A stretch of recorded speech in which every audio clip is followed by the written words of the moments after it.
ഇന്ന് ഞാൻ ഉണ്ടാക്കാൻ പോകുന്നത് ബട്ടർ നാൻ. ഇത് സാധാരണ തന്തൂരി അടുപ്പിൻ്റെ അകത്താണ് ഉണ്ടാക്കുന്നത് കേട്ടോ. അപ്പോൾ ഞാൻ എന്ത് ചെയ്യുന്നത് തന്തൂരി അടുപ്പിലൊന്നുമല്ല, നമ്മൾ സാധാരണ തവയിൽ വെച്ചിട്ടാണ്. തന്തൂരി അടുപ്പിൽ ഉണ്ടാക്കുന്ന ആ ഒരു സെയിം ടെക്സ്ചർ നമുക്ക് തവയിൽ ഉണ്ടാക്കിയാലേ കിട്ടും കേട്ടോ. ഇത് ഉണ്ടാക്കിയെടുക്കാൻ നല്ല എളുപ്പമാണ് കേട്ടോ. നമ്മൾ ചപ്പാത്തി പൊറോട്ടയൊക്കെ ഉണ്ടാക്കുന്നതിനേക്കാളും എളുപ്പമായിട്ട് ഈ ബട്ടർ നാൻ ഉണ്ടാക്കിയെടുക്കാം. നല്ല ടേസ്റ്റാണ് ഇത് കഴിക്കാനായിട്ട്. നാൻ്റെ കൂടെ നമുക്ക് എന്തെങ്കിലും നോൺ വെജ് കറിയൊക്കെ ഉണ്ടെങ്കിൽ കഴിക്കാൻ നല്ല ടേസ്റ്റ് കേട്ടോ. ഞാൻ പറയുന്ന മെത്തേഡിലാണ് ഇത് ചെയ്യുന്നതെന്നുണ്ടെങ്കിൽ നിങ്ങൾക്ക് നല്ല സോഫ്റ്റ് ആയിട്ടുള്ളൊരു ബട്ടർ നാൻ കിട്ടും കേട്ടോ. ഫ്രണ്ട്സ്, എൻ്റെ പേര് രജിഷ മുരളി. എല്ലാവർക്കും സിമീസ് നാടൻ കിച്ചണിലേക്ക് സ്വാഗതം.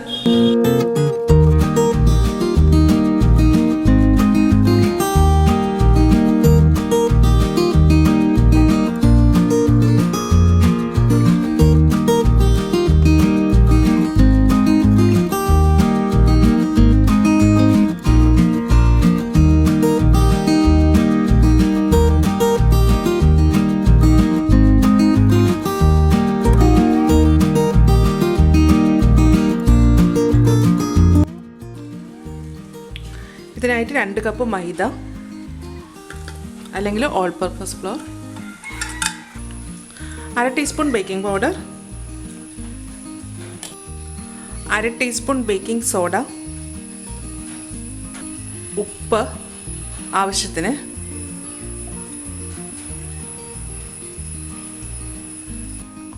ഒരു ടീസ്പൂൺ പഞ്ചസാര,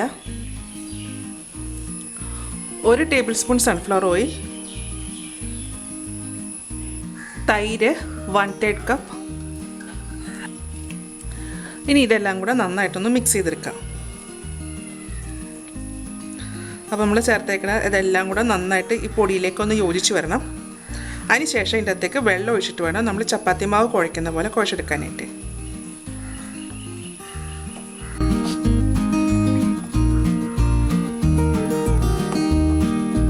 ഇത് കുഴച്ചെടുത്തിട്ടുണ്ട് കേട്ടോ. ഇനി ഇതിലേക്ക് നമുക്ക് വെള്ളം ഒഴിക്കാം. വെള്ളം ഒഴിച്ചതിന് ശേഷം ഞാൻ ലാസ്റ്റ് പറയാം കേട്ടോ എത്ര വെള്ളം ഒഴിച്ചു എന്നുള്ളത്.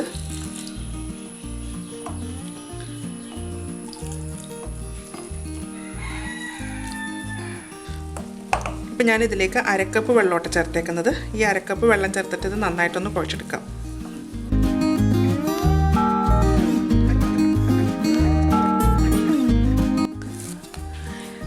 ഇതിപ്പോൾ ഞാൻ നന്നായിട്ട് കുഴച്ചെടുത്തിട്ടുണ്ട് കേട്ടോ. കുഴച്ചതിന് ശേഷം നമ്മൾ കയ്യിൽ കുറച്ചൊന്ന് എണ്ണ ഇതുപോലെ ഇങ്ങനെ ഒന്ന് പറ്റിച്ചതിന് ശേഷം ഈ മാവിൻ്റെ പുറത്തേക്കൊന്ന് തേച്ച് കൊടുക്കുക കേട്ടോ. അപ്പോൾ അത് ഉണങ്ങി പോകാതിരിക്കാൻ വേണ്ടിയിട്ടാണ്. കൂടാതെ കുറച്ചും കൂടെ ഒന്ന് സോഫ്റ്റ് ആകാനും കൂടി ആയിട്ടോ കേട്ടോ ഇങ്ങനെ ചെയ്യുന്നത്. ഇനി ഇതൊരു നമുക്കൊരു 2 മണിക്കൂർ അല്ലെങ്കിൽ 1.5 മണിക്കൂർ നേരത്തേക്ക് ഇത് ഫെർമെൻറ്റേഷന് വേണ്ടിയിട്ട് വെക്കണം. അപ്പോൾ നമ്മൾ ബേക്കിംഗ് പൗഡർ, ബേക്കിംഗ് സോഡ, തൈരൊക്കെ ചേർത്തിട്ടുണ്ടല്ലോ. അപ്പോൾ ഇതൊന്ന് പുളിച്ച് വരണം.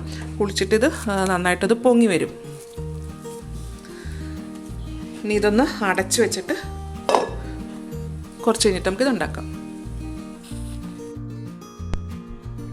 ഇപ്പോൾ 2 മണിക്കൂർ കഴിഞ്ഞിട്ടുണ്ട്. നമുക്ക് തുറന്ന് നോക്കാം.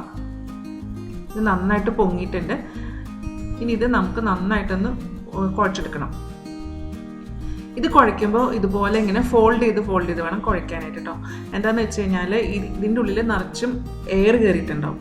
അപ്പോൾ ആ എയർ കളയണം എന്നുണ്ടെങ്കിൽ ഇതുപോലെ ഫോൾഡ് ചെയ്താൽ മാത്രമേ അതിൻ്റെ ഉള്ളിലെ എയറൊക്കെ പുറത്തേക്ക് പോകത്തുള്ളൂ.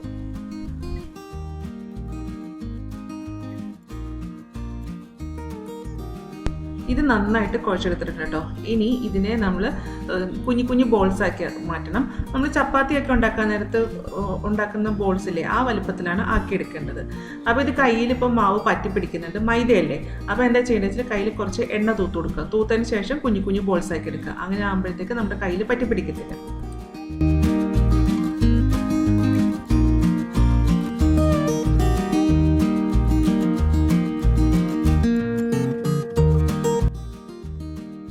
രണ്ട് കപ്പ് മൈദ വെച്ചിട്ട് 11 ബോൾസായിട്ട് ഉണ്ടാക്കിയേക്കുന്നത്. ചപ്പാത്തി പരത്താൻ എടുക്കുന്ന വലിപ്പത്തിലുള്ള ബോൾസാണ് കേട്ടോ ഉണ്ടാക്കിയേക്കുന്നത്. ഇനി നമുക്കിത് പരത്തിയെടുക്കാം. ഇത് ചുട്ടെടുക്കാൻ വേണ്ടിയിട്ട് കാസ്റ്റ് ചെയ്യേണ്ട ദോശ തവയാട്ടോ വേണ്ടത്. സാധാരണ നോൺ സ്റ്റിക്ക് തവ പറ്റത്തില്ല കേട്ടോ. പരത്തുന്നതിന് മുന്നേ ചപ്പാത്തി പലകയുടെ മുകളിലേക്ക് കുറച്ച് പൊടി ഇട്ട് കൊടുക്കുക.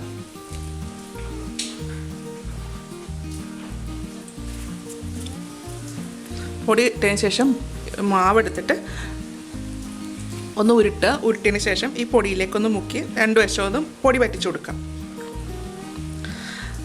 അതിനുശേഷം ഇതൊന്ന് പരത്തിയെടുക്കാം. നമ്മൾ ആദ്യം ഒന്ന് കൈ കൊണ്ടൊന്ന് പരത്തുക. അതിനുശേഷം ഇത് ചപ്പാത്തി കോല് വെച്ചിട്ടൊന്ന് പരത്തിയെടുക്കാം.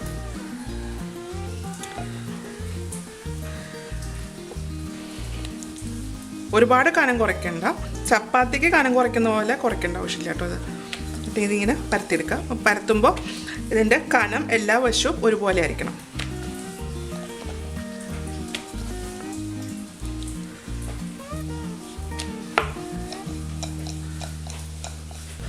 മൈദ ആയതുകൊണ്ട് നമ്മൾ പരത്തുന്നതനുസരിച്ചിട്ട് ചുരുങ്ങി പോകും കേട്ടോ.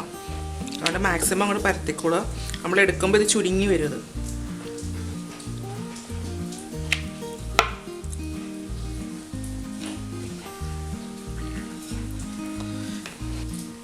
ഇതിൻ്റെ മുകളിലേക്ക് ഞാൻ കുറച്ച് എള്ളിട്ട് കൊടുക്കണേന്ന്. കുറച്ചിട്ടേച്ചാൽ മതി കേട്ടോ. ചില സമയത്ത് കടകളിൽ നിന്ന് മേടിക്കുമ്പോൾ ഇതുപോലെ ഇങ്ങനെ എള്ളിട്ടിട്ട് ഞാൻ കണ്ടിട്ടുണ്ട്. എള്ളിട്ട ശേഷം ഇതുപോലെ ഇങ്ങനെ ഒന്ന് റോൾ ചെയ്യാം. ഇതൊന്ന് മറിച്ചിടുക. ഇനി ഈ വശത്ത് ഇപ്പോൾ ഈ സമയത്ത് നമ്മുടെ ദോശക്കല്ല് നല്ലതായിട്ട് ചൂടായി കിടക്കുക കേട്ടോ. അപ്പോൾ ഇത് ചെയ്യുന്ന സമയത്ത് തന്നെ ദോശക്കല്ല് ചൂടാക്കിയിട്ടേക്കണം. ഇനി ഇതിൻ്റെ മുകളിലേക്ക് നമുക്ക് കുറച്ച് വെള്ളം ഒന്ന് നല്ലപോലെ തൂത്ത് കൊടുക്കാം കേട്ടോ. വെള്ളം തൂത്താൽ മാത്രമേ ദോശക്കല്ലിലിട്ട് ഇത് പിടിച്ചിരിക്കത്തുള്ളൂ കേട്ടോ. അപ്പോൾ നല്ലപോലെ വെള്ളം വേണം, അതല്ലെന്നുണ്ടെങ്കിൽ ഇളകിപ്പോരും കേട്ടോ. എല്ലാ വശത്തും പറ്റിക്കുക. അതിനുശേഷം ഇത് ദോശക്കല്ലിലേക്ക് ഇടുക. ദോശക്കല്ലിലേക്ക് ഇടുമ്പോഴത്തേക്ക് ഈ വെള്ളം പറ്റിയ ഭാഗം ഉണ്ടല്ലോ, അത് വേണം തവയുടെ മുകളിലോട്ട് വരാൻ കേട്ടോ. വെള്ളമുള്ള വശം വേണം തവയുടെ മുകളിൽ വരാൻ കേട്ടോ. ഇതുപോലെയാണ് ഇട്ട് കൊടുക്കേണ്ടത്. ശ്രദ്ധിക്കേണ്ടതെന്ന് വെച്ചാൽ ഇതിൻ്റെ അടിയിൽ നല്ലപോലെ വെള്ളം വേണം കേട്ടോ. വെള്ളം ഇല്ലാന്നുണ്ടെങ്കിൽ അത് ശരിയാവത്തില്ല കേട്ടോ, ഒട്ടിപ്പിടിക്കത്തില്ല. അതുപോലെ ചൂട് നല്ല ചൂടുമായിരിക്കണം. ഇപ്പം ഇങ്ങനെ പൊങ്ങി ചെറുതായിട്ട് ബബിൾസ് വന്നു തുടങ്ങിയല്ലോ. ബബിൾസ് വന്നു തുടങ്ങിക്കഴിഞ്ഞാൽ ഉടനെ തന്നെ നമ്മളത് കമത്തി കഴിഞ്ഞ് കഴിഞ്ഞാൽ ഇത് ആ ചൂടിലത് വീർത്ത് വരും. എന്താ പൊങ്ങുന്ന കണ്ടോ?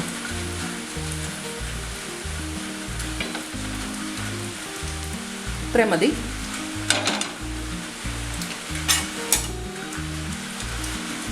പെട്ടെന്ന് തന്നെ ഇളക്കിയെടുക്കാം.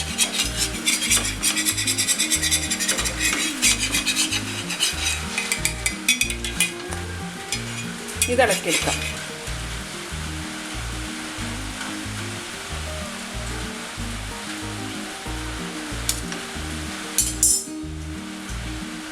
ഇതിൻ്റെ അടിവശം കണ്ടോ? അതെല്ലാം കറക്റ്റാണ്, ഒട്ടും കരിഞ്ഞൊന്നും പോയിട്ടില്ല.